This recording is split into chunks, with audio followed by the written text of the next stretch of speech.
Hello and welcome to the first episode of ABCD in the year 2025. I'm Omar Najam. We are just a couple days away from Donald Trump's second inauguration. And before the new administration takes office, we're taking a moment to revisit the pivotal debate between Kamala Harris and Donald Trump from October 2024. This episode, recorded right after that lone face-off, serves as a reminder of the campaign's defining moments and the ideas that ultimately shaped the election outcome. We'll revisit some of Donald Trump's most memorable claims, including the assertion that immigrants were eating pets, allegations of Democrats endorsing post-birth abortions, and questions raised about Harris's racial identity, as well as so many other popular hits. You might be wondering, now, why didn't Sandeep and Omar release this during the election? The simple answer to that is that we are so good at exploring the nuances of TTRPG systems and highlighting noteworthy Desi citizens. We're a little less skilled at political timeliness. In fact, it's actually barely a consideration for us. But human folly, on the other hand, is our specialty. So before the inauguration festivities kick off next week and the real party starts once number 47 is sworn into office, join us for one last look at the unforgettable showdown of Auntie versus Auntie Watch 2024. It's a trip down memory lane, some might say a better time, that you do not want to miss. All right, enjoy.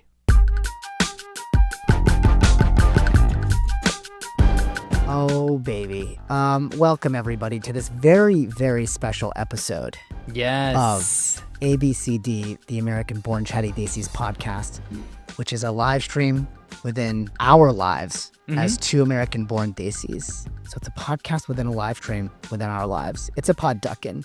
So this is for anyone out there who, like us, are navigating our cultural identities and just want to chat it out. And we got a special show. We do. But first, do you mind if I introduce our host for this week?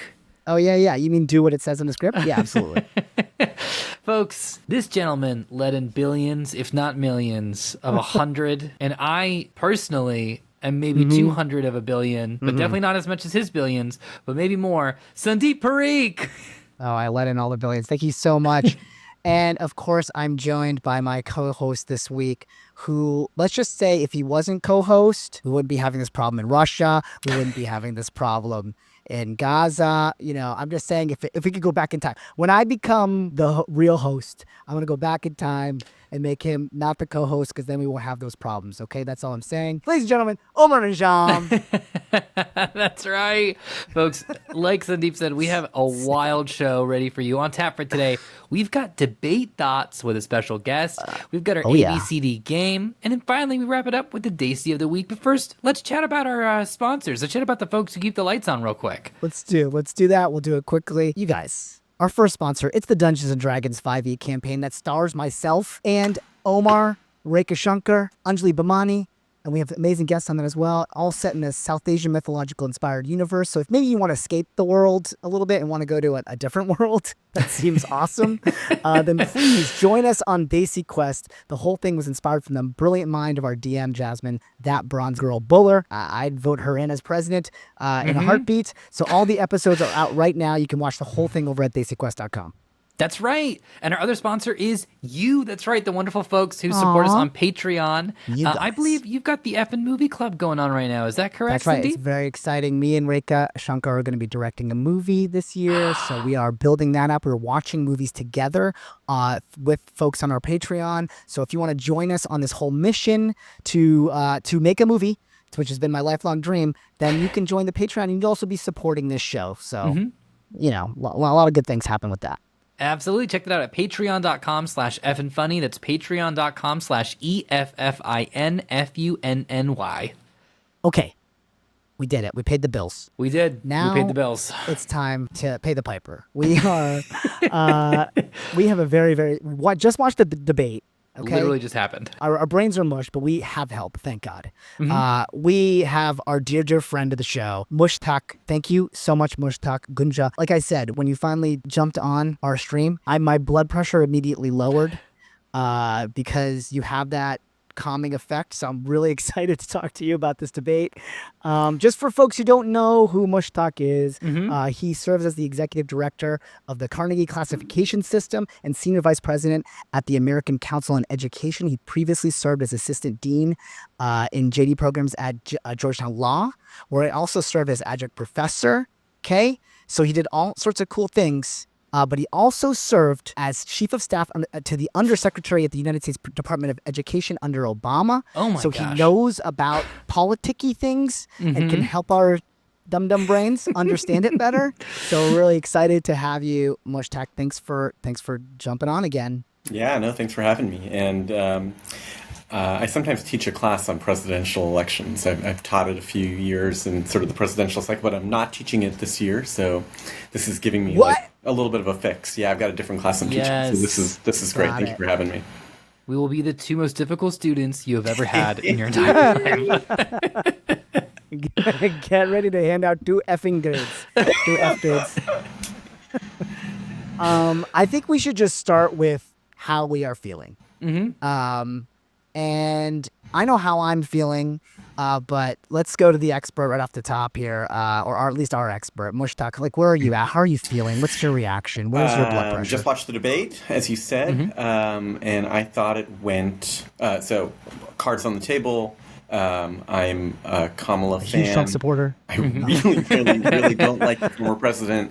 But I'm also a professor, so and teach classes on this stuff. So I try where I can be as objective as I can be. And I'll try, I think, hopefully in the next little bit to tell you how I'm feeling sort of personally and tell you what I think is maybe happening objectively. Where am I at? I mean, I thought the debate went phenomenally. I mean, really, really well for the vice president. I thought she performed well. I thought he performed poorly.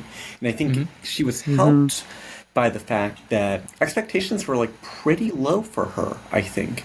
I mean, I've been on following a whole bunch of Republicans. You kind of need to complete a sentence, right? I mean, it's remarkable, Sandeep. I mean, so many Republicans have convinced themselves that she's an idiot, that she's literally stupid, that she cannot complete a thought.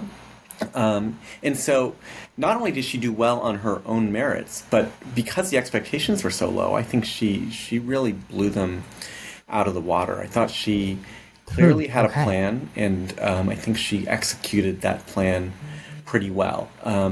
She did the thing that I wish I did. She didn't have a concept of a plan. She had an actual plan. She did the thing that I wish I was better at doing, which sometimes I go on a podcast and then like actually listen to the question and I try to answer the question. She didn't do that much. She just she had the points she wanted to make and she made them regardless of what the question was. And I thought that was excellent. And oh my God, did she bait Trump? Like, over and over. She was trying to poke the bear. And then because he's so undisciplined, he just kept taking the bait. So he would use up his time, like responding to really crazy. He went down rabbit holes, and I think cat and dog holes. I mean, my God, I can't believe we talked about that. About the eating of pets. I mean, what are we doing? I actually have a lot to say about the eating of pets because I feel like. Do you teach a class? I think it's just so emblematic of where this race is and who these people are, who Trump and Vance are, that this thing got so out of control so quickly. Yeah. But anyway, I think she did really well. It's good because I feel like maybe like the two of you been a little bit nervous over the last week. I think she's had a euphoric ride and rise in the polls and everything else. I think that's part of it. Just to step in, is that because she's been having this like run, you just feel like at some point the shoe's going to drop. Yeah. Right. The shoe's going to drop or something. And so there was just this sense of like, oh God, is it going to be the debate? Like it sort of led perfectly to this moment in a way. Real quick before you keep going, I just want to check in with my co-host and even Kaylin here. Like, how are you guys feeling? Like, what's your general mood? I mean, as an undecided voter, no. First of all, we got to watch it with the EffinFunny Discord, which is so cool. I don't know if I want to participate in any politics outside of that context ever again, because it was really a lot easier, and a lot better on my heart and my soul. let me say, I'll say this really to be very brief about it on my end. Both encouraging, because I really enjoyed sort of like how Kamala Auntie showed up. And at the same time, alarming, we were talking about like the conspiracy theory about pet stuff, that like we're even here to begin with. It is painful to be living in a Simpsons universe as time goes on.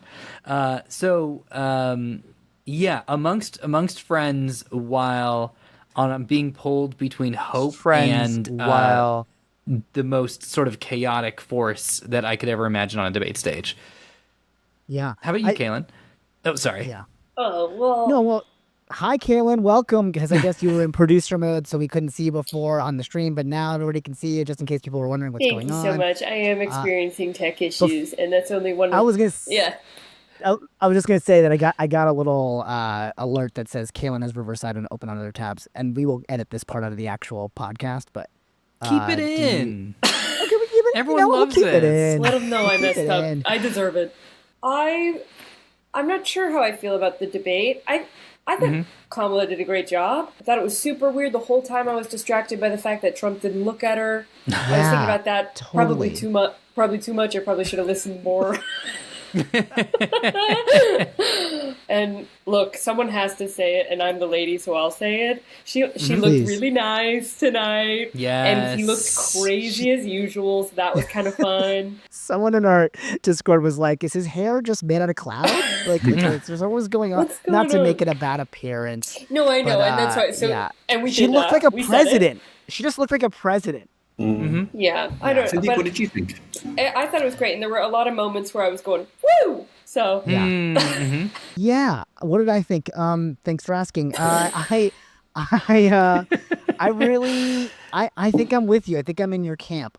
There were some moments that I was like, do we have to pander so much to the center? Like, I own guns. Like, there were a couple of those moments, but then in the end, I was like, she did exactly what she needed to do, which was express coherent thoughts and use punctuation appropriately, like end a sentence. And you're right, the bar was so low. And I think she came across as, at least on one half of this stage, there is some sense of normalcy and hope. And I think that's the other piece, is that he painted such a bleak picture. Like, the way he ends that is so dystopic. And I know some people are having tough times and are really feeling it, and they're in. But like, aren't we tired of being told how sad we should feel and how frustrated and angry we should be? And I feel like it felt like a fresca. Like I was like, I just took a cool drink, because I think I was also, coming off of the Biden debate. Yeah. You're just like, this is, if you put those side by side, it's like not even close, at least on the one side, and it is, yes, I will admit, I'm going to show you my t-shirt. Okay. Oh, there we go. Look at that. It is the side that I am on Kamala Auntie's side here, without a doubt.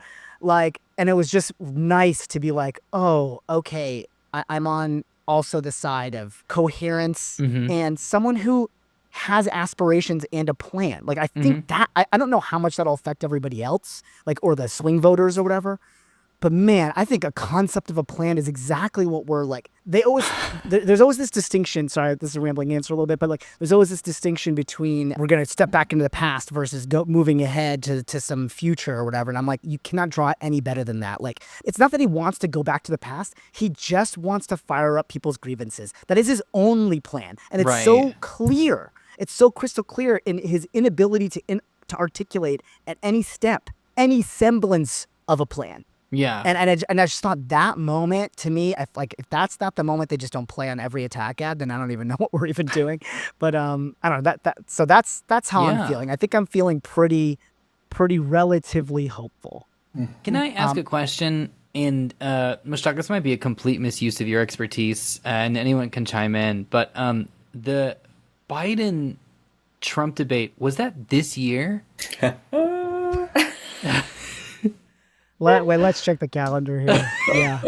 Holy cow. Because if so, I'm so tired. Yeah, it turns out it was this year. Okay, I got a question for you, Mush. My question is this, and I'll address it kind of off the top, I guess, which is, she does present this case that is like, it felt very, there's a lot of fracking talk. There's a lot of like military talk and how lethal they are and stuff like that I feel like I kind of get the game of it in a way. It's like she needs to appeal to these like swing voters and show that she's strong. But I do wonder, and I guess we won't know the answer, but I'm wondering what your take is or what your feeling is on this. Does it alienate more liberal voters than it wins undecided swing voters? No, it's the right question, Sandeep. And I think that in general, there's almost she cannot move to the center quickly enough. Or strongly enough. Let's just remember who she is and who she is compared to sort of where Biden is and where we were in 2020, right? Biden squeaked out an election victory. He got 81 million votes. Enormous turnout. Turned out every part of the coalition, including an enormous amount of white working class voters in Wisconsin, Michigan, and Pennsylvania, and he needed them. If Biden were to have stepped down in 2023, we had a primary in 24 for who was going to be the Democratic nominee, and Kamala were to have won, I think we would worry about her appeal to white working class voters in Michigan, Pennsylvania, Wisconsin. And I think that's a real weakness. Biden had a particular appeal to those voters. I think Kamala doesn't have just the Scranton kid appeal, that kind of thing. Let me just say it. He's older, he's whiter, he's from that area, right? He speaks those guys' language. And Kamala is a San Francisco African-American woman who's more liberal than Biden is, So I think she had to move to the center. I don't think she's got to worry about the base. I think that base is in pretty good hands. Maybe she'll alienate a few. There are a couple of left-wing candidates, but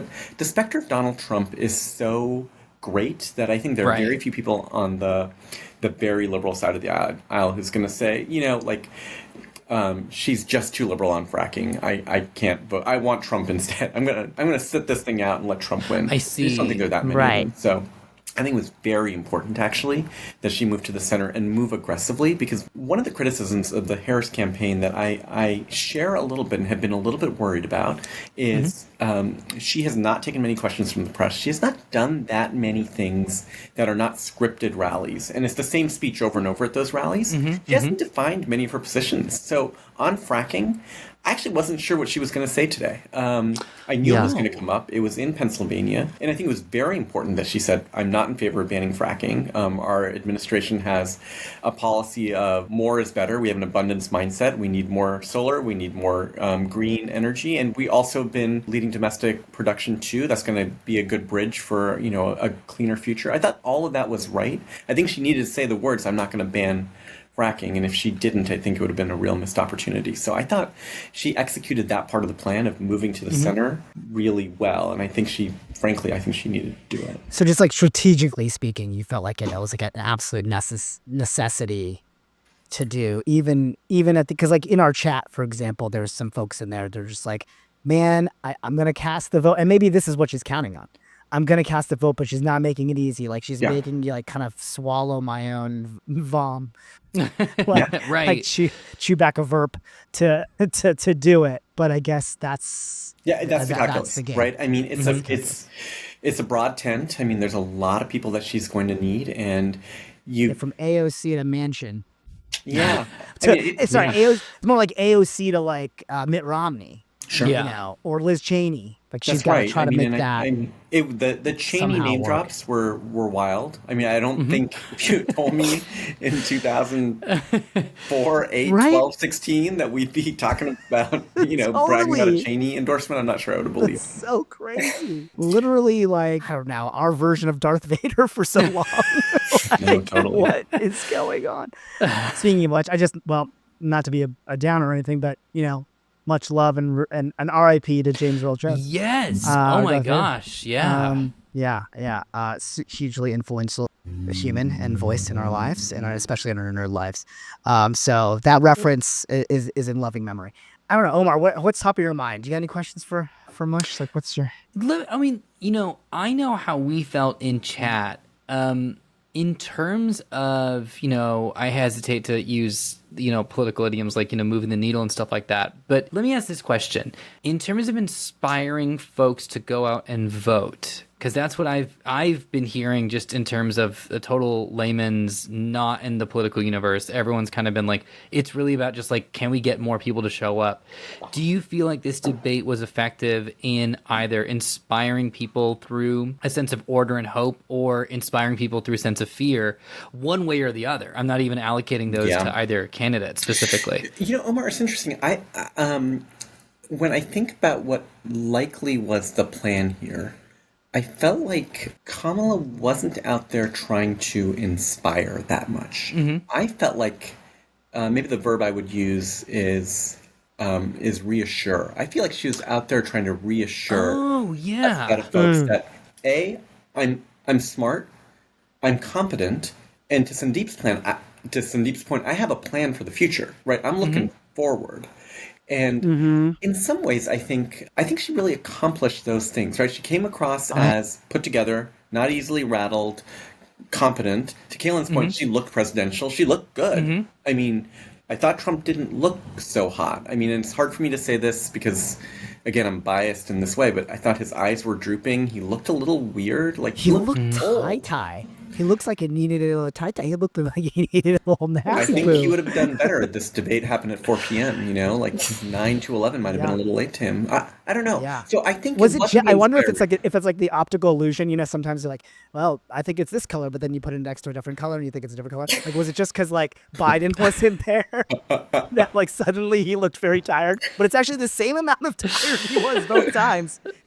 That's amazing. You're not going to believe this, but the duck is actually a bunny. Is it a blue dress or a black gold dress? That Biden-Trump debate, I mean, Biden was so bad. I mean, I think if we had done this podcast right after that debate, I hope that I would have had the honesty to be able to come in and say, like, oh, we got some real problems. I think I would have. Yeah.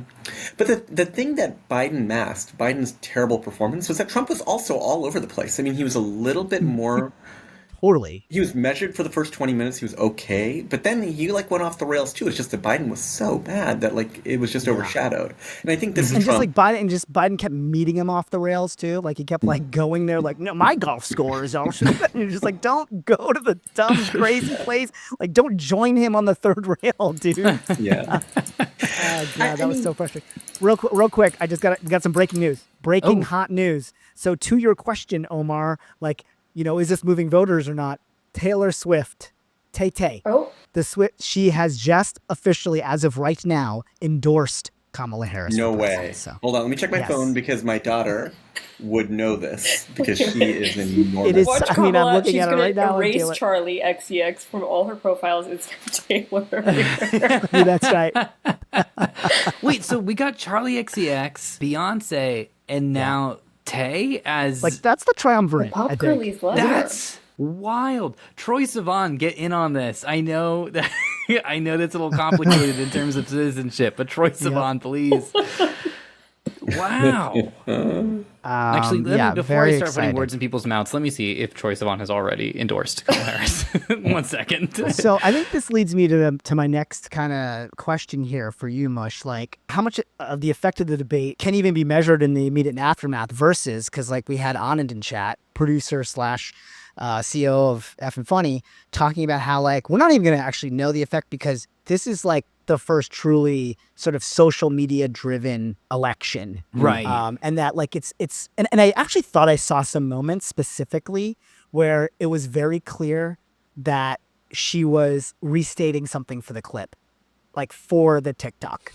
Like I can't remember off my top of my head, but there was like a moment where she like was repetitive to herself. And I realized, oh, she just did that because they're going to take that second half and her redoing it. And that's going to be the perfect clip to post online. And like, hopefully that will spread viral. Like I felt like I saw little calculated moments like that. Sure.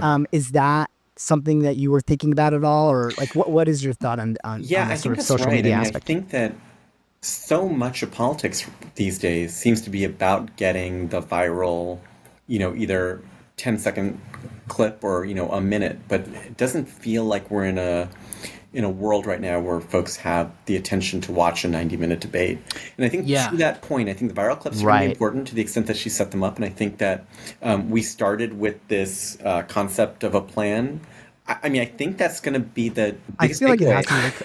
Yeah. It's really stupid. I mean, that's like incredibly bad, I think.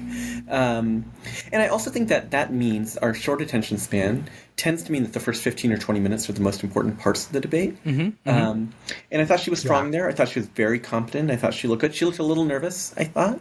But I thought it was you good. could actually hear, this is a super tell for nerves, was that she was kind of like smacking her lips. She had like a little bit of dry mouth action going on at the top. And I was like, oh no. But then she kind of warmed up and was like, oh yeah, I'm good at this. And he's fucking awful. Like, I'm good at talking and being human. And then you could kind of see that fade. But yeah, I was wondering about that. Trump was a little bit better in the first 20 minutes than he was in the last 70. I don't know if you guys felt that way. I thought he got worse as the debate went on. I totally agree. But and then now I wonder that you said, right, like the first 20 minutes really matter. Whether that... Yeah. Like how much that hurts per se, but like I just felt like I forgot where I was going with that. Can I just say one thing about this? In some ways, I think this debate was not really about Trump. To me, this debate was about Kamala, right? So, introducing yourself. A couple polls have come out in the last week that have sort of indicated that voters seem to be open to voting for her, but are not sure about her. They don't know her yet. They don't know her policies. And she hasn't helped. I mean, she's done some rallies. We have some ads, but she hasn't really been out there talking, and she doesn't have that much time. So this was really, to me, about could she show up as a competent, reasonable, America-loving person? And I think she accomplished all of that. So I feel and that's exactly what I was going to say, was that, of course, she has nerves. She didn't go, like, there is a part of her that must feel like, yeah, like I'm jumping into this so in media res, like, you know, to a crazy degree. Did not go through a primary, right? Right. Like, unprecedented. A sitting president steps down from like just a total, it's just a totally unprecedented thing to have to deal with. Sure. And then if the worst of it is that she smacked her lips a little bit at the top, like that's pretty fucking amazing, to be honest. You know, I've been a little truly bit... I've been a little critical with my friends about her lack of policy that's on the website. It's not exactly clear like what she wants to do. She hasn't been talking about it very much. But to your point, Sandeep, she got thrown into this. It's actually really difficult to be able to put together fully fleshed out policy proposals. It's easy to have a concept of a plan, but to actually have stuff on a website, it's actually takes a lot of time to be able to do. And so I think I've been probably unduly harsh on that. But it's also the case that voters are voting, so they need to know what they're voting for, and I think it's... I personally don't think that you really have to put together anything until you're president. Like, you just get voted in, and then you get to start to figure out, like, what Legos you're going to build, and you're just like, don't tell me what you stand for until we vote for you. I am, of course, joking. This was, for us on this show specifically, a very special and unique debate, a very historic debate for us. Because we, of course, are the show that brought in Auntie versus Auntie Watch 2024. Called it. And which makes this possibly the most important political show in the country. In terms of members of the South Asian community, sort of how are we feeling about this debate? I would like to throw this question, of course, first to Kaylin Mahoney. Get out of here. Well, okay, we'll take that as a pass. But Mushtaq, how did it feel from the South Asian perspective? I know that we're a very influential voting base in terms of a minority, and it came up in the debate. Are we? Curious, are we? I think so, Sandeep. I mean, we are important. I mean, pretty heavily in... we're swingy. We're kind of swingy, aren't we? We're a little bit swingy. We're highly educated, and so we're likely to vote. So, like, the percent of Indians that vote in elections is very high.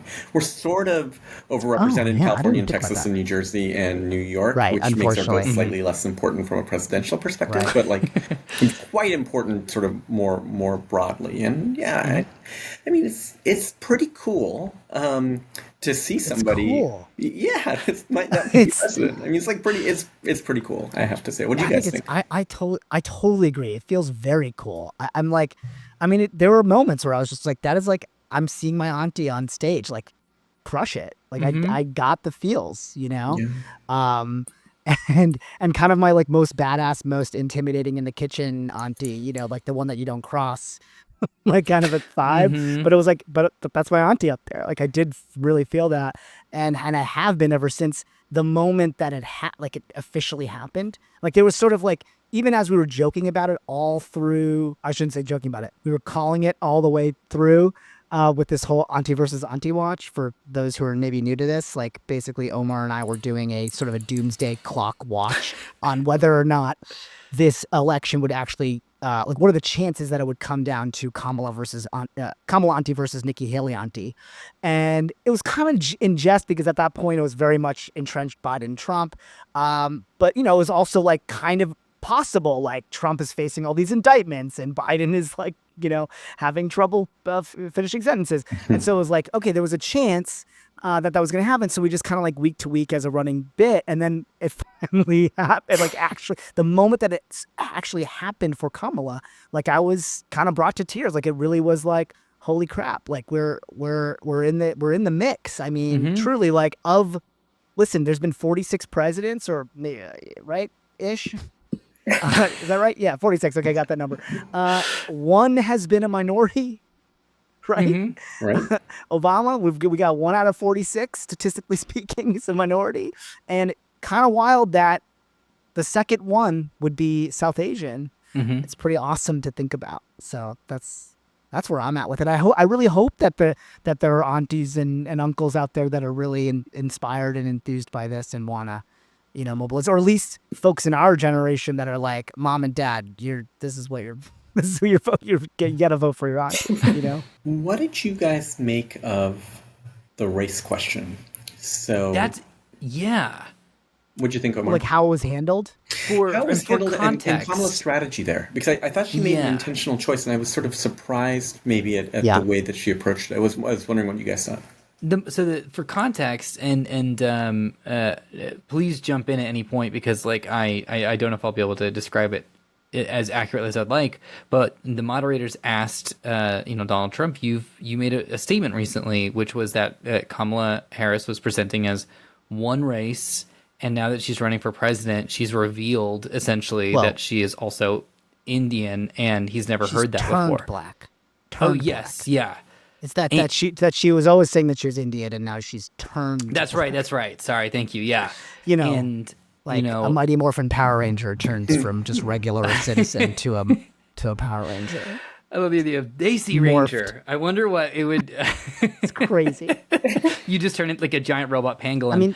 I mean, they had to ask the question. I think. Yeah. That they had to ask the question, and she had been sort of dodging it, I feel like. And I think that was the right move to like mostly dodge it and not be personally, not stoop to the level, again, not like join them on the third rail on it, and just be like, how dumb how insulting to the American people. Like that kind of, like that was the sort of vibe I got with her response, with her pivot on it. I don't remember exactly what she said, but it was some version of just like, this is not what people care about, you know, and this has been a strategy he's been employing, you know, from the birther BS. And so I do feel like, I feel like it was the right move. You know, I don't know where else she could have gone with it necessarily, because anything that she said where she's like, it was sounded like weirdly defensive, I think, like, no, I've always been black, like, you know, just like, I just think that there was no version of that was going to work. So I think I love that she just attacked sort of like the mentality around somebody who would even bother to try to call someone out on that.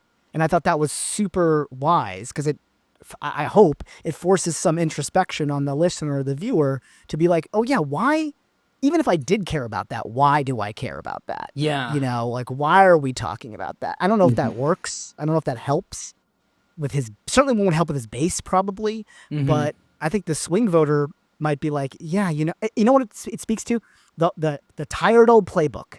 I think that it was reinforcing that concept. And I think that is that is a useful drum to be beating for the swing voter to be like, I'm a little over this. It's been 3 elections now. Yeah. Like, I do kind of want to move on to just something new. So I think it beat that drum pretty effectively without showing any weakness on her side or a defensiveness. Yeah. I don't know, you know, if I can necessarily make any statements as to the sort of overall effect of it. But for me personally, it was very relatable in when you do encounter something that's a macroaggression to, like, I don't feel like I necessarily have a base where I'm like, well, the thing about my South Asian background or whatever, or like my minority status is this. It is kind of just like a, come on, man, why are you, like, if we're on the playground or whatever, like, why are you bringing it up? Like, well, you're the weird one. Like, on it, I don't even know where to address that question. So it did feel to me kind of like a relatable instance of like, well, what are your thoughts about his comments on your race? And it's just like, I think it's weird.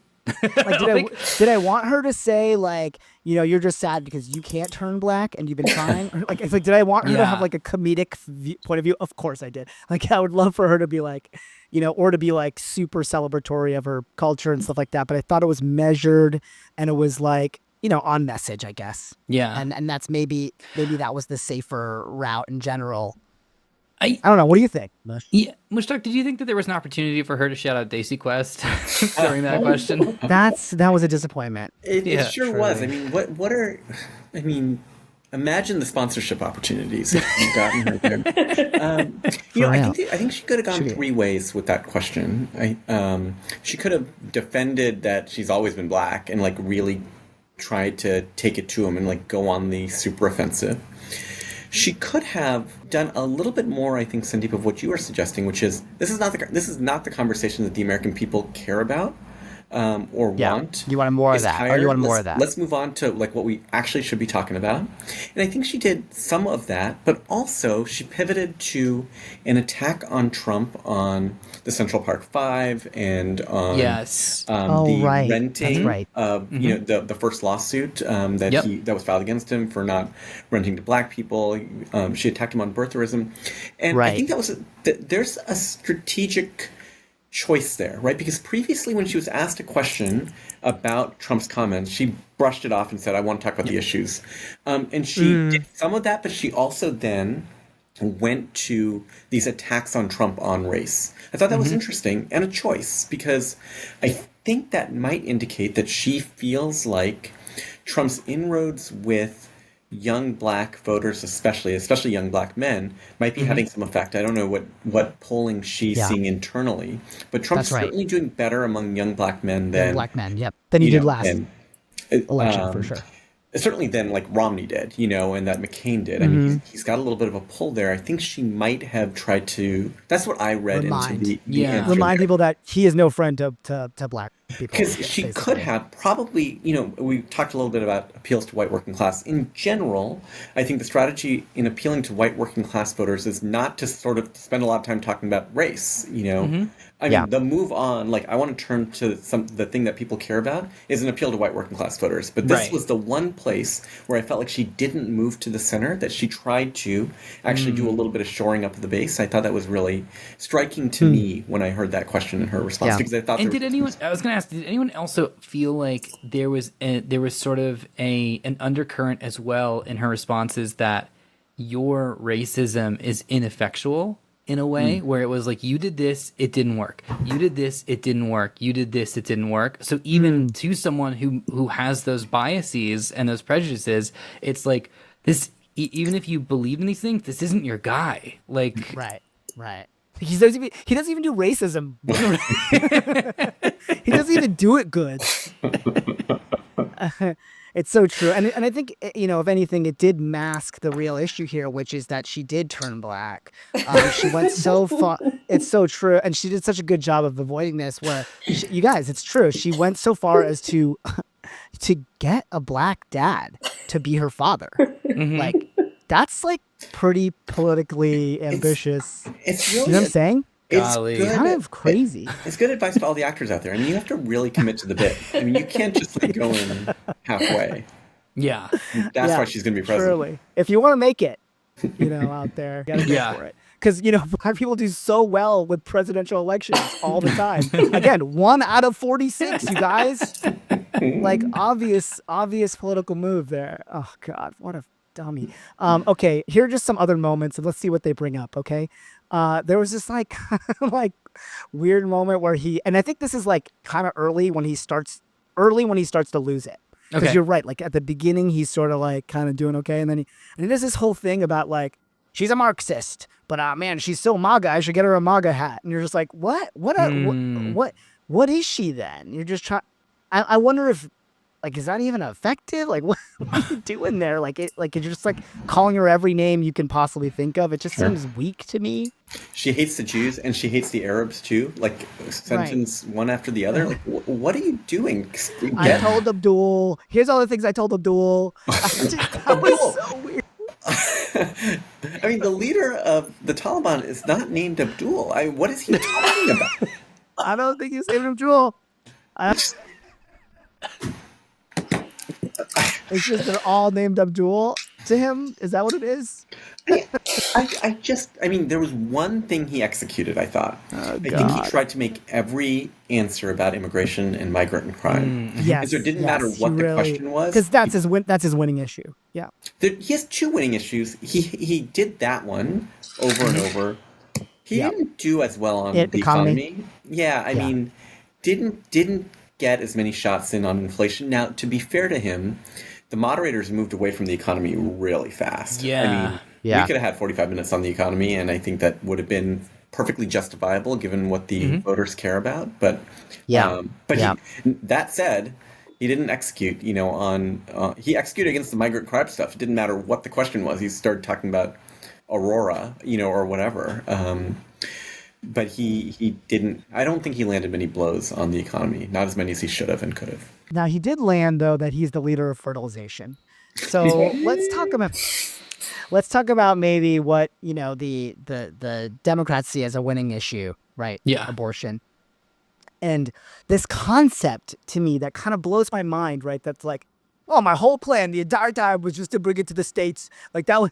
He's like, I just didn't want the government to decide, but I wanted not the federal government, I want the state's government. And you're just like, what are you talking about? Like, it just, to me, it seems so feckless of a, like it's so an obvious attempt at appealing to the more moderate, to the 75% or whatever of the country that agrees with Roe v. Wade or doesn't want to be banning abortions. When it's so clear that he's been the leader of not fertilization, but anti-abortion policy. I mean, so I don't know.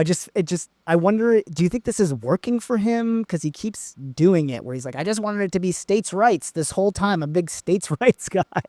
I just don't get it really, but maybe it works. Do you think it works? Because on the other hand, right, it's also alienating his like super Christian conservative base. Right. Omar, Kalen, what do you guys think? I mean, in a nutshell, for me, it's let's just answer it blatantly. It feels to me it's so disingenuous in all the ways, and it kind of just is like, your record is speaking for itself. You don't really seem to have any concerns about bodily autonomy, but like, it was kind of weird because I was coming back from work, and so that's where I sort of jumped in. And it was just an odd kind of moment where I was just like, I remember when flip-flopping was like a big like debate, sort of like stab tactic back in the Halcyon that would kill you. 2000s. To be a flip-flopper was like, that's gonna murder you. Yeah. Two things were impossible, and then I'll have to throw it over to Kalen, but like two things for me were impossible. One, to understand his stance, and two, to kind of comprehend his definition of abortion. Because he kept just throwing out different amounts of months, including 9 months and stuff, and it was just really hard to kind of follow what it was, other than just like a scary billboard I would pass in a city that I'm trying to get out of. For me, it was hard to even honestly get a consensus on it, and it just felt a little weak in any argument in any direction. So, how about you, Kalen? I think Kalen's frozen. Yeah, I couldn't agree more. Like, just genuinely speechless. And I think she's right on this issue. Just stay muted. It's silent and frozen, but I think she'll pop back in. But I guess the other question is who cares what his point of view on it is? He's going to say anything to get elected. Honestly, like, did Kamala do enough there? Do you feel like that she swished the shot there? Because I think it's. On the Trump side, Sandeep, I think he's playing a really bad hand. I think that what happened with Roe is not popular with the American people, and I think he's in a tough spot. I also think he played that hand poorly, and I think he is playing it poorly. So I mean, he did not need to come out in favor of the Florida 6-week abortion ban. I mean, he said that he would vote for that. He didn't have to do that. His justification for it was that in some places he's hearing that maybe people are having abortions at 9 months, and so I need to vote for a 6-week Or even ban. beyond. People are murdering babies. You know, It's very just frustrating. Yeah. I mean, it's frustrating on so many levels because, and Kamala, I think, didn't quite land this plane. And Buttigieg is actually excellent on this particular he's question. so good at this. But I mean, the So good at idea everything. that a family is going to carry a baby to 9 months and then just because it's fun, going to abort that baby Right. at 9 months. I mean, You know something had what? to I have done, do want to go to Cabo. something had to have gone terribly wrong, Yeah. to have an abortion at that time and to have the government tell you when and where you could do it. It's very, very frustrating. That pivot to 9 months from 6 weeks seems insulting to me, to voters who are not. Yeah. She did call that out. She did call that specifically out, which I thought was good. I thought so too. And I also think, I mean, she's going to get very good marks on abortion. I am certain of it. When they field test it, I thought her prepared remarks were good, and I thought Trump was blustery, and I think he's in a bad position anyway. I wouldn't have minded if she had just spelled out in like 2 more sentences what Roe was. She said she wanted the protections of Roe, and the protections of Roe are, by the way, that in the last few months, in this sort of trimester framework, in the last few months, you couldn't get an abortion just on demand. I mean, most states were allowed to restrict abortion, and most states did restrict abortion to, places in which, instances in which the life of the mother was at stake, or there was some other reason to have, an abortion. And I think she could have just maybe given another sentence, because I might have been left with the impression that she did sort of favor abortion on demand all the way through 9 months, and I don't think that that's her position. I don't think that's the position of most people, most voters. I don't think that's her position. I thought maybe just like one more sentence might have cleared it up, but I think she's going to score very well on the abortion questions. Kaylin, what did you think now that you're back about the whole Yeah, part was handled? The leader of fertilization. Yeah, I don't know. It seemed to be just a repetition of what like one of his habits is, which is just sort of schlepping off responsibility of like anything that he's done, like because he appointed these justices, Roe v. Wade was overturned, and now all of these repercussions have happened, and he's like, well, I wasn't a part of it. It's just whenever something bad happens, it wasn't his fault. Whenever something good happens, he takes credit. It's just classic, and it obviously, like, I mean, he doesn't care about women's rights. It just like it just pays no mind to like even him saying like, oh, I just want it to be a state's issue. There are people who cannot afford to move. It doesn't make a difference what state you are in. That's why Roe v. Wade came into place, because it needed to be protected nationally, because someone who lives in a red state where they now don't have access might not have the resources to go somewhere where they could, and that's so. I think Kaylin makes an excellent point about the shirking of responsibility when something goes wrong. I think it's such a trait that we saw throughout the debate and really throughout the last 8 years. COVID happened. COVID just came. It happened to me. The COVID stuff was confusing in that way, right? Like he's in a tough spot because he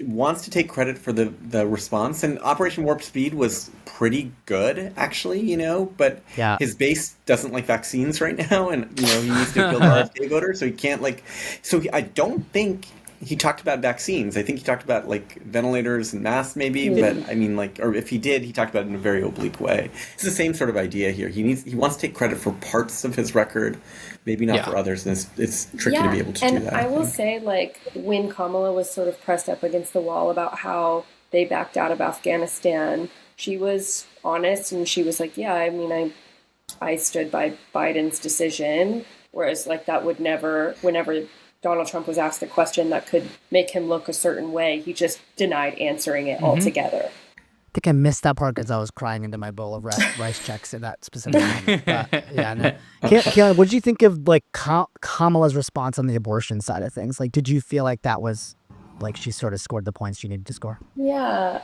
Or not to make it a point thing, but I have a like, score. did it feel genuine? Yeah. I thought that was interesting what you were saying about her really articulating what Roe was. Because, I mean, I'm a lady. I care a lot about abortion. I have not read it. I don't know really. All I know is that before, when it was still standing and good, more people had access, and now they don't. So, Right. Yeah, I guess I would have appreciated more of an explanation on her part of what would come back. Yeah. But Sounds to me like a little bit what we're missing, and I'm not to put words in your mouth, but I wonder if we're missing the emotionality behind it a little bit, like you well, want to. we know why. I think she tried we to know go why there. she doesn't do that, right? Because of the whole, women being so emotional. I'm sure, and I think this was part of. But she's. I think it was part of why she answered the race question the way that she did as well. Like, I think she really. Yeah. Can't be an angry black lady. It's not about her emotions. Like, she has to be very performative. Right. He can throw a tantrum. And so, I mean, she did speak to, she did the whole thing where, try to describe someone's situation where they can't get access in the tarot. So I think that she was trying to tap into that. And she, it certainly does sound more, I think, not plausible, but it sounds more sincere than even when Biden was. Biden was never particularly good at, I think, talking about the abortion stuff, and that being a winning issue. Yeah. Okay, I took a bullet to the head because of their lies. I was wondering how he's going to work in. That is actually the first sentence of my noir detective novel, and I really don't appreciate him plagiarizing. He didn't even credit you. He didn't. He didn't. Obviously read it. He took from my book Ghost Detective, Carl Cement, Ghost Detective. Carl Cement. Speaking of things, I can't believe that happened this year. I can't believe that happened just 6 weeks so ago. recently. So much has happened. Yeah. So crazy. I will say on the assassination attempt, I don't know if that was the best way to bring it up. I feel like there's another way that he might have been able to do it that might have been a little bit more effective. It felt a little bit like the play clock was. He didn't know where we were at in the game, kind of thing. Yeah. He was like, "Oh wait, what is the thing? I forgot. I got to bring this up at some point. I better jam this in."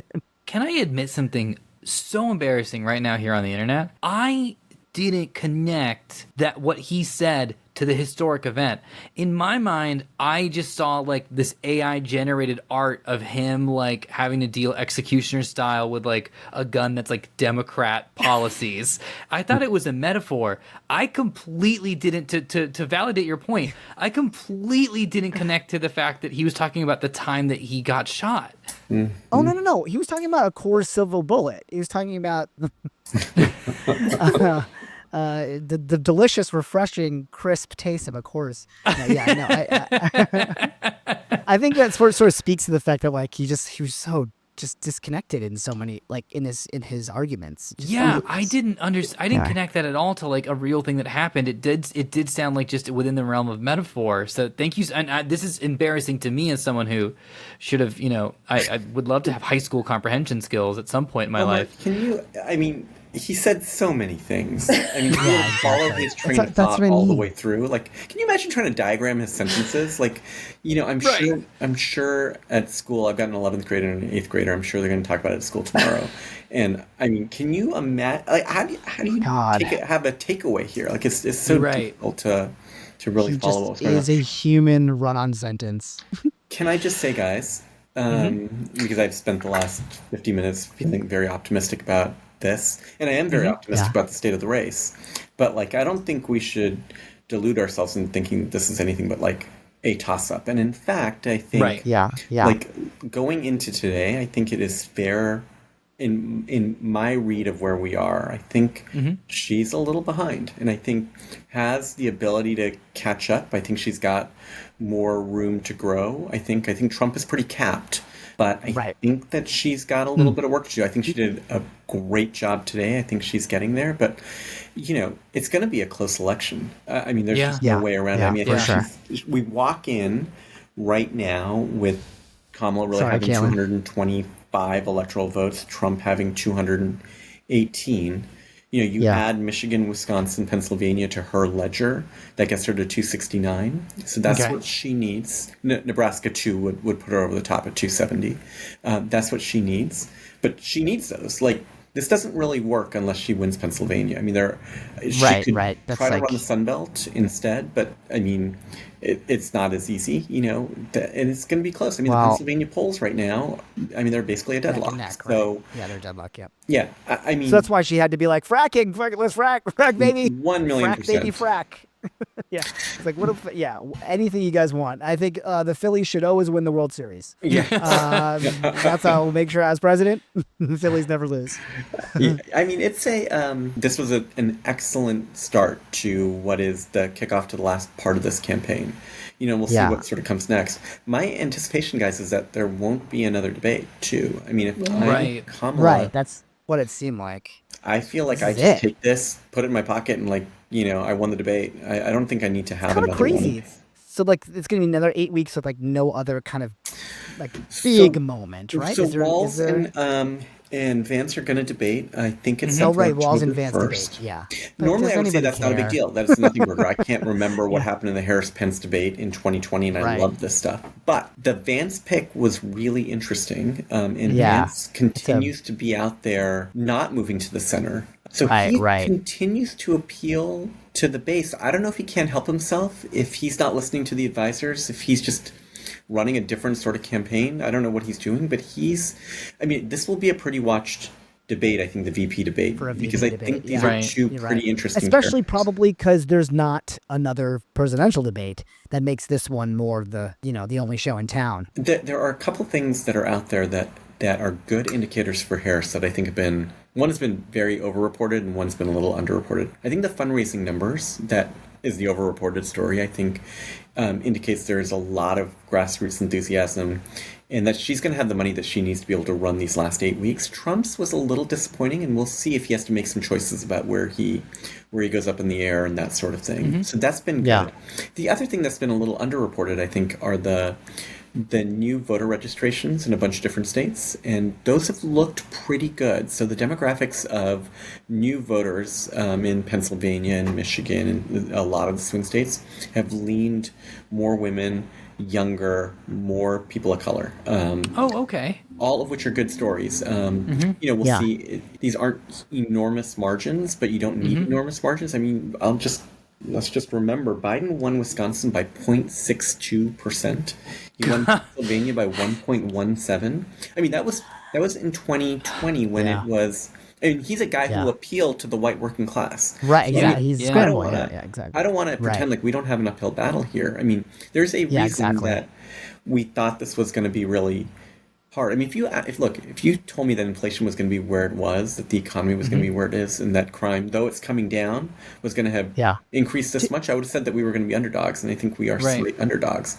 Trump is so bad that I think we've got a real opportunity here. But Harris has the millstone of Biden's record around her neck a little bit. So it's a totally winnable race, but it is.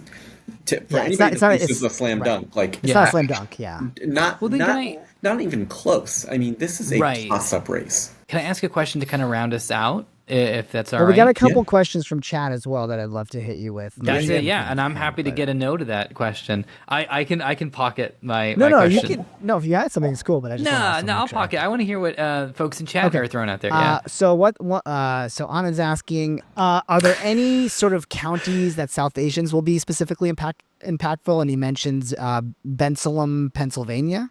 Which, if any? The Philadelphia suburbs are a place where there's a decent number of South Asians, and then there's it's proximate to a lot of places where South Asians live, so Jersey, New York, Maryland, and then in Philly itself. So, definitely some there. There's a rising South Asian population in Phoenix and Maricopa County. So I think that can be pretty important too, because Arizona is important. And then, the other state that I think that is emerged, there's 7 states that I think really matter here. It's the 3 Rust Belt states. It's Georgia, it's Arizona, it's Nevada, and then North Carolina is the interesting one. So you'll remember That Obama now won North it's now in Carolina. play. It wasn't in play with Biden, it seemed like, and now it's Yeah, maybe I in think play. that's right. Yeah. But, it's funny. I was looking back at the North Carolina numbers today. Trump only won North Carolina in 2020 by 1.4%. It was pretty close. And it's been pretty close. Obama Right. won it in 08, narrowly lost it in 12. Hillary lost it by a decent amount in 16, but Biden came back in 20. It's got a Democratic governor. I mean, it's a state that is winnable. There are a lot of Asian Americans and a lot of Indian Americans in North Carolina, including a lot of research immigrants. But Research Triangle is there. So, I mean, I'd really look around Raleigh, Durham, Mecklenburg County. I mean, all of those are really important places where there are a decent number of. Suddenly, if you flip North Carolina, I mean, like, that's pretty complexion changing, isn't it? Like, Yeah, North Carolina has 16 electoral votes, the same as Georgia. The problem is Wisconsin and Michigan get you 25 electoral votes, and Pennsylvania's got 19, and you need that Yeah. 19. So either you win Pennsylvania, Right. You or really- you win yeah. Georgia and Nevada, or Georgia and North Carolina would make up for a loss in Pennsylvania. It's just that it doesn't really work that way. Like, it would be hard for me to see winning Georgia and North Carolina and losing Pennsylvania. It's possible. I mean, right, like, that'd be crazy. Yeah. My hot take is that there are more South Asians in Houston than you think, and we flip Texas. Okay, all right. Hey, that Senate race, by the way, is close. I mean, Cruz is not a super popular person in the world. Allred is not probably the best Democratic candidate, but I would say right now, as the race stands, he's probably 3 or 4 points down. I mean, it's not an impossible. Cruz is? Oh no, Allred's down. Allred's down, yeah. But it's not an impossibility. It's probably the race that we are most likely to pick up. I don't think we're likely to pick it up, but if there were a race that seat we were going to flip, That we could possibly pick up. Another quick question: do you have any advice for talking with Trump voters? Oh. And maybe, like, kind of to spin this a little bit for me, because I have a hard time for some reason, like, explaining to my dad why I think Trump is not good for this country. That would, like, really click for him as a, someone who doesn't have the best command of the English language necessarily, doesn't care too much about the nuances of, like, I think where the argument of, like, he's a threat to democracy feels too sort of, vague and obtuse or whatever. Like, Right. I don't know. I'm like, this should be easy. Like, in general, my dad is a really good human being. Yeah. And I think should be able to tell that Trump is really bad. But he'll do a thing where he's like, see what Trump said about India? Like, he says he loves India. Right. And I'm like, yeah, he'll fucking say he loves, anything to get your vote, right? Like, why do you care that he says he loves India? Well, no other politician's ever said that. And Look, he's I like, think what are you talking about? So, yeah, a couple of quick observations. So the India part is tough because I think that for our relatives that like Modi, I think it is very clear that Trump is much more aligned with Modi than the Biden and Harris folks are. Like, that is a fact. He likes strong men, and he likes that sort of part of the world. There are three things I might say. One, Trump has been all over the map on immigration, legal immigration. So to the extent that, like, we're really talking about trying to get some of our Indian brothers and sisters to be able to immigrate legally, I mean, it is unclear that he wants any more of those folks. And here's what is definitely clear. J.D. Vance does not want, like, a single other brown person in this country right now. I mean, it's like really, I don't know how he can feel that way, but I think he legitimately does right now. The other piece of advice I guess I might give is that I would probably stay away from trying to persuade Trump voters that Trump is a bad person. I feel like all the personal characteristics are out there. I think I would focus on a few things. If they care about the economy, I think that the Goldman Sachs lines that Kamala's been coming out with, that, look, we know what his plans are for the economy. We know what his plans are for tariffs. And respected third parties have run the numbers, and they say it's going to be a disaster. I mean, his economic plans are not going to be good. And they're different than what he did before. So don't just rely on the fact the economy was good in 16. He's got a new set of plans, and they're going to sink the economy. And I think that's one thing. The other thing that might or might not work, crime was up in the Trump years. So crime was higher in 2020 than when he took office in 16. Crime is now down from his 2020 levels. I don't know how much that's going to work, but to the extent that somebody cares about crime, this could matter. I really like the economy one there. It just reminds me of how my dad's like, well, my portfolio was better then, and that's it. And it's like it becomes a very much a math problem, and then you can just be like, but Dad, these are doctors of economy. They're telling you, we can just go right there. They are PhDs in economy that have, like you can just kind of make it very clear. His that, stock portfolio should be the highest it's ever been now because the stock market is at basically record highs. Well, It's even higher than they were at Trump. I don't know if dippy poo lately. Yeah, I mean, look, if you're doing Bitcoin, I mean, that's a whole other conversation No. you've had with him, Cindy. To get out of it's just all that Shibu, coin or whatever. For real, the stock market is at record highs. I mean, 401ks, there are more millionaires with, in their 401ks now than there were in the Trump administration. Okay. Yeah, I mean, that's a good line. Another thing that I say is like, he's a con man who's trying to sell you something. Like, he's that guy who's just trying to sell you whatever so that he can get what he needs, and he's all about himself. Like, the way I view it is like, Dad, you know how you have to fix your roof, but every guy that comes by to tell you that he has to fix your roof, you always feel like they're conning you and that they're telling you, like they're trying to inflate their prices. Like, that is Trump. He's the manifestation of that human being. I don't know if that's helpful or not, but that's one thing I did say to him, and he was kind of like, oh, okay, all right. I think I might vote for Trump. That roof guy? Yeah, you're right. Crazy. Well, thanks for having me, guys. It's past midnight here, and unfortunately, I've got to... Thank you for staying up go with to us. Thanks, Mush. Thank you, guys. Good night, Mushtaq. Lovely to see y'all. Bye. I like that his internet was tired. Yeah. Internet past midnight. That's enough. First part of solving the problem is acknowledging it, says Chance's Scarecrow. Trump never acknowledges setbacks or bad calls. I feel like I the last thing I'll say is the line that I really loved was you were fired by 81 million people and you're having difficulty processing. I was like, that was such a dunk. We are heading over to our ABCD game. That's right. This is inspired by famous aunties. That's right.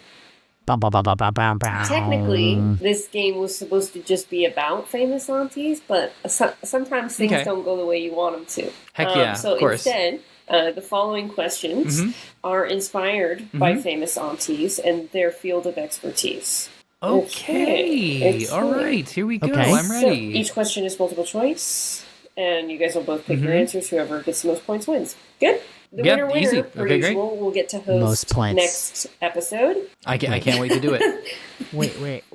Are we doing this by popular point count and not electoral point count? Yeah, I think the first question should count for 7 points. I think the second question should count for 2 points. I wish I would have thought of that earlier. We'll have to do that in our special election episode.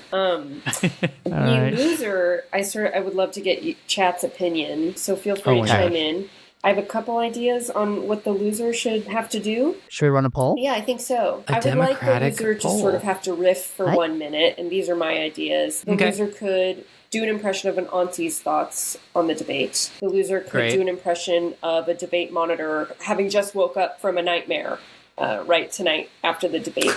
And then the last idea is make a statement as the Ohio official responsible for responding to Trump's claims about how safe and loved the pets are in Ohio. Okay? Let's see what chat says. Okay, I'm starting the Kayla Mahoney poll special. now. You have 2 minutes to vote. And while that happens, we can start the game. Let's kick off the game. All right. Question number 1. Ekta Kapoor is an actress, producer, and the founder of Balaji Telefilms, the largest TV content producer in South Asia, primarily known for their soap operas. The question is, very good. When was the first television remote developed? Okay. A. Okay. A. 1945. B. 1950. C. 1960. D. 1964.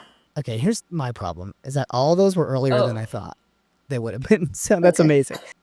Oh, I'm going A. I'm just going to go and steal that from Sandeep. And I can give an explanation in a second if you need it as to why I feel pretty good about this. I'm going to go 60, and then I'm going to tell you a story about what we as a family call the remote in our house, but I'll do that after we hear I the can't answer. wait to hear this story.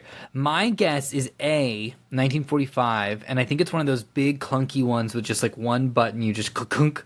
And the reason I think this is because anytime we are at war, there is a huge surplus of Buttons? buttons. Exactly. We have a huge surplus of buttons. Folks, if you ever need to get buttons, wait for a war. A huge surplus of technology that is developed and produced that then needs to then be absorbed into other verticals. Oh, so and so atomic my bomb? thinking is that it was absorbed into entertainment, and television was like, we need to do this at the same time of keeping everybody up to date with Right. 45. That might be early for TV. No, I'm too late, sticking you're with it, locked in. though. I'm sticking with it. I'm Okay. sticking with it. Here we go. The answer is 1950. Neither of you got a point, God damn it. unfortunately. God damn it. Why do you have so many? There's so many choices that we Why can did do. Kaylin, why did they take 5 years longer I than know. they needed to? You were Yeah, right. that's It is ridiculous. 1950. clunky. Okay. It's a clunky looking remote. Yeah. I love the part that I got right Yeah. was just that it was a clunky remote. Not any of And my then- actual, and- like, I have a degree in film and television, like, Well, I actually history. don't This know is so about any of that. embarrassing. Yeah, that is embarrassing. It actually the only thing it could do was go to channel 4. Like it wasn't even volume or anything. It was just a number 4 on it. It was the only thing it could do. Click. Real quick aside, because Yeah. I just think this is so ridiculous. In our family, we call the remote the Force. Like that became the running gag. The At our Force. house, we call it the Force. From when this movie called Star Wars came My out. father had And it. so then my sister has it. my now you have dad it. and we just thought it was funny that you're using the Force to change the channel, but then it became so like colloquial, it turned into sort of like Kleenex for us. Like I forgot its association with Star Wars. So my dad would often be running around being like, who lost the Force? Where the hell is the Force? God damn it. If it's in another couch cushion again, I'll be so. And like he would just get so upset that we kept losing the Force. Who put the Force in the microwave? If I understand Universe in a Nutshell by Stephen Hawking correctly, and I don't, there is a universe out there where there is a Star Wars movie, not even called New Hope, it's just Star Wars, where Ben Kenobi goes, "Use the Force, Luke," and he just pulls out a clunky remote control and just clink, and then the Death Star explodes. Yeah, alternate cut fanfic. Next question. Okay. We're both 0-0. losing. Okay, Sarojini Naidu. I'm so sorry, I did not check pronunciation. So I'm doing my best. It sounded good to me. Sarojini Naidu, a political activist, feminist poet, sometimes called the Nightingale of India, was the first woman to be president of the Indian National Congress. That happened in Amazing. 1925, and to be appointed an Indian state governor. That was in 1947.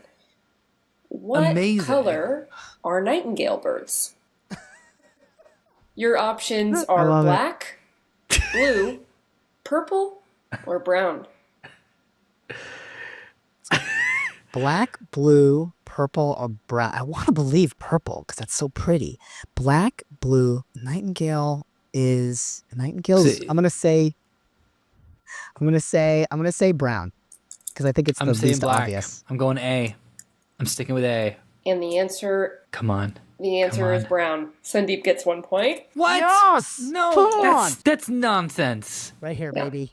Me, you, and nightingales are on the That same was not- color. that was- How dare yeah. you not know what our people? I can't believe it. Hold knows? on. Yeah. What are you gonna look it up? Or are you gonna just You gonna Google think it? that Kaylin's lying? Y'all, Nightingales I just represent, looked up a baby. picture of a nightingale. That's not what I did not realize they look like, and I apologize for being so judgmental. I just lost a point, so I'm a little upset. They look like just birds. I thought it would be a whole thing. They look They just like birds. just like the typical. Just Ask someone bird. to draw a bird without picking up their pencil at any point. That's what they're drawing a nightingale. It's just It just looks like two arches. it's 100%. Yeah. You can't have it all. They're known for their beautiful songs. Oh, this is what I wanted to say. Sorry, what was the name of the auntie who was the president of Sarojini Congress? Naidu. In 1925, India had a Yes. female president of Congress. How long did it take us to get, Nancy Pelosi or whatever, who is right? Speaker. I House believe leader. so. Yeah, House Speaker. So it's just crazy to me. That's it. I'm just pointing it out. I don't know what I No, have I to say know. about that, Yeah. but it's just No. it's crazy. Yeah, I thought those dates were crazy. That's why I put them in there. Yeah, we didn't really talk about like the misogyny or like are we more likely to vote in a female president? I know. really hope that is true. I really, really hope so. See. You can't do this twice. Razia Sultana was the first female Muslim ruler in South Asia. She was the only woman to ever run the Delhi Sultanate. What was the first ruler, as in the measuring tool, made out of? Ewan. Your options are Bone. copper, bronze, steel, iron. A has led me astray so long, but it has to serve me right. It has to be Damn it. Well, do you want it? Then No, I'll you go take bronze. it. No. I'll go bronze. You're behind. I'll represent so you Jasmine Buller. You should be able to pick first. I'm going to go copper. Yeah. It was made out of... The first ruler known to historians was made out of copper. Yeah, I think you are right, but I will rep Jasmine, who would know this answer, I feel like. Yeah, Jasmine would. And Jasmine And does. certainly knows everything about the Delhi Sultanate. I mean, she knows. That's not even a joke. I know. We keep trying to get her to stop talking about it, and she won't. Cannot stop. She won't shut up about the Wow. Delhi Sultanate. No. I'm going to go with bronze. Okay, and the correct answer is copper. Omar gets a point. That's right, Well, folks. Penny for your thoughts. That's right, Sandeep. You guys Take can't be that. nice to each other. I think There's a lot at I stake. still think it's bone. I still think it's made out of bone. I'm sticking to it. Or as Chance Scarecrow says in chat, vibranium. Oh my God. Was this our tiebreaker question then? Is this So, the yeah, one? no, that- it's 1-1. Here we go. This is a tiebreaker. Bhairavi Desai. Oh, Baidavi. That's the name of my sister-in-law. Baidavi. Baidavi. It's a tough one. Bhairavi It's a tough Desai? one. She's- Maybe? Yep. Okay, Yeah, Desai. Bhairavi Yeah, Desai Desai. Yep, you is got a it. social activist and founding member of the New York Taxi Workers Alliance, a union okay. Oh, cool. representing 15,000 some Not odd what my taxi sister-in-law drivers in does. New York City. Uh-huh, uh-huh. On Sick. average, how many trips does a taxi make per month? Your options are 400, 600, No. 800, Uh-huh. 1,000. 1,000. Where though? Like Around- where? In New York City. The whole world? No, in Like New York every- City. This is about she's a founding Oh, you said member. New York This City. is about Bhairavi Desai. month. She is Okay, a okay. founding member of the New York Taxi Union. This seems low to me. I feel like they would make so I many know. more. I'm gonna do the what do you call it, like consultant like job interview thing, right? Where I'm like, okay, on average per day, Yeah. let's say they make like 18 trips. I don't like. Do you Okay, think they let's can say do more than 18. 18? No, that's low. 540 then for a month. That seems low to me. I'm gonna go 600. I think the thing that this man is forgetting is that this is New York City, baby. A Yeah, city that you never go. sleeps. A Never city that sleeps, never baby. sleeps. 600 is rookie numbers. What do you think that these are Detroit cabs? What do you think that these are What is this, San Luis Obispo What are you, cabs? Staten Island or something? I'm gonna go a big brave 800. Oh, okay. Not even that brave. Not even to 1,000. But okay, yeah. No, 800. That's really. Let's you really not get set too yourself- crazy. This isn't Miami, okay? This is sleepy New York City, the city that never sleeps. Okay. Yeah, I'm gonna Okay. go 800. All right, your answers are locked in, and the answer is 800. Omar is the winner. New York City, baby. Oh, I really didn't want to do the model. New York City. But you're in luck, Sandeep, because chat chose the pet one. So I'll reiterate. As Okay, the so loser of this yeah, game, please. Sandeep, you will now have 1 minute to improvise a statement as the Ohio official responsible for responding to Trump's claims about how safe and loved the pets are in Ohio. I would just thank you everybody for coming to this press conference. Thank you so much. Just had a lovely dinner with my wife and 2 sons, and we had beef. Okay, we ate beef because we're a family and we are in Ohio, and it was delicious. Anyhow, I just wanted to. I had to leave that family dinner to address some of the concerns brought upon us by the former president of the United States. And I would just like to say a few things about that, of course, that we here in Ohio, we celebrate pets with all the love in our Ohioan hearts. People have pondered whether or not pets are being eaten.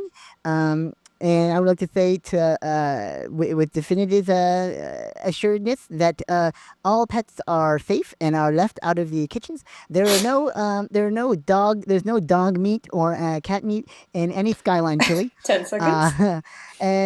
And, any claims otherwise that the pets are being consumed for the sustenance that they will provide in these difficult economic times are exactly false. Thank you so much. Thank you for your time. And you're all welcome to my dinner at my home Well anytime.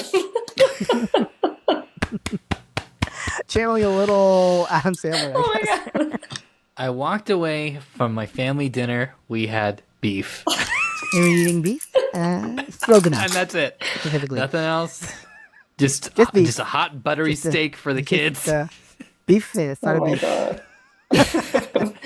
Okay. Poor All right. guy. All right. Good enough, guys. Incredible. It's fucking 9:30. Incredible. Well, folks, let's over to our next segment, Daisy of the Week. Yes, Daisy of the Week. Hi. This is a great segment that we do every week, and I'm not Yep. stalling because I don't have the page up.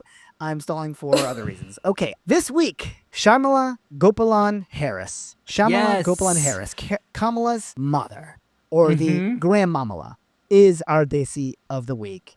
For those of you who are not aware, Shamala was the daughter of an Indian diplomat and a Mhm. women's rights activist. So she's all sorts of kick-ass. And it's probably long overdue for this Daisy of the Week. Absolutely. She immigrated to the United States at 19 years old to receive a doctorate degree at the University of California, Berkeley. She met and fell in love at Berkeley while participating in the civil rights movement, to just continue to explain how badass she is. Yeah.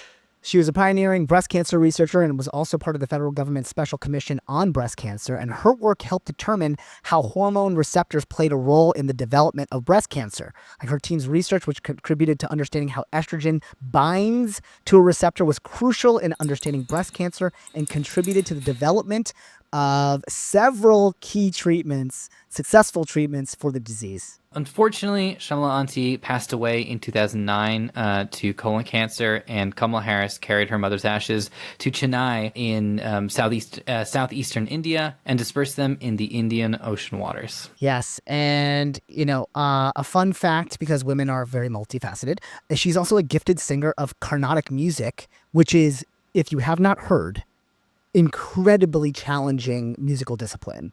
In fact, I recommend that you hit up Instagram. There's some amazing Carnatic musicians doing renditions of like Radiohead that are just incredible. So highly recommend.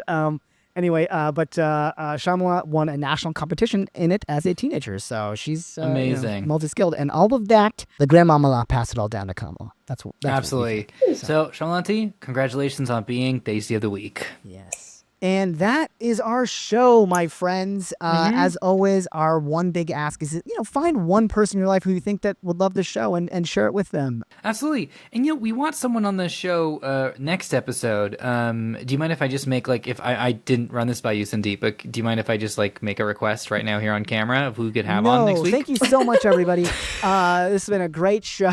Okay. I guess. We want to feature you. So go ahead and throw a question our way. Send it over to abcdpodcastshow@gmail.com, and we will read out your questions and do our best to answer them. Yeah. And hey, as always, a big shout out to our Patreon. We could not do this without you. And all of our listeners, you're the best. Oh, thank you so much. And, to kind of honor that, let's do some shout outs to some of our patrons right now. Does that sound good? Yeah. How do you want to do this? What's our? Oh, yeah, because we didn't throw it to chat earlier, did we? No. We should do it. How about we are the moderators trying to cut off both presidential candidates while they're talking? That's perfect. That's perfect. Thank you so much, Mr. President. But we want to ask a question about Joshua Orion, Tall BM Carlo, Benjamin Lowe, Miranda Hollinger, which I think is on everybody's minds. And Michael Long is a really big issue for Americans. And so, no, Mr. President, please, Selena B is really Madam Vice President. Nervous Rex is trying to get to Varun. So if you could just. Yeah, Moldivore, can you please go ahead and just mute their mics? Thank you so much. Philip Dizon, Kathleen Schagel, Ducati, and Brandon Pace, those are the issues that the country is concerned about. Yeah, so, if we could, because we've got a lot of issues to get to. Monroe Maxwell brought up a really good. Oh, okay. We can talk about Jeremy Schwartz if you want, but okay. Well, we will. I promise you, both candidates, we will chat about 8-bit-D later. But okay, well, let's just take a Chris Sims really quickly and just kind of weigh on that for a little bit. Shut the fuck up, Mr. President. Chris Sims Sims, Dodecahedron Dan Wally, Jeremy O'Brien, Bard Raylan, Astra, and Brennan Bradley are people. Think about that. You know what? I'm so tired of this. I'm so done. You both are supposed to be the height of our country's modicum of dignity. And instead, here, Mark Tucker can't get a question in. Hannah Lehman can't get a question in. James Gaffney can't even get a question in. So I quit. You know what? I quit. Co-moderator, you take it. You take the rest. I'm only doing this for Scribbles and Flapjacks and Vaden and Korzak. That's the only people I'm doing this for. Hey, that's it. That's the end of the show. Hey, everybody, I'm a New York cab. I do 800 trips a month. Easily. The show is produced and edited by Adam Shaw, Gravelin Maloney. Do you misspell your name on this on purpose? What's going on here? Oh my God. Kayla Mahoney and Sean Mayer. The show's technical director and sound designer is Delvin Neville. And the show's executive producers are Cindy Parikh and I'm Shaw. Music by Hoshra Sisodia, Jasbir Singh, and Mo Zaveri. This has been an EffinFunny production. And on behalf of me, your co-host, but soon to be next week, your host, and Sandeep Parikh, this has been ABCD. May your chakras be aligned and smothered in chutney.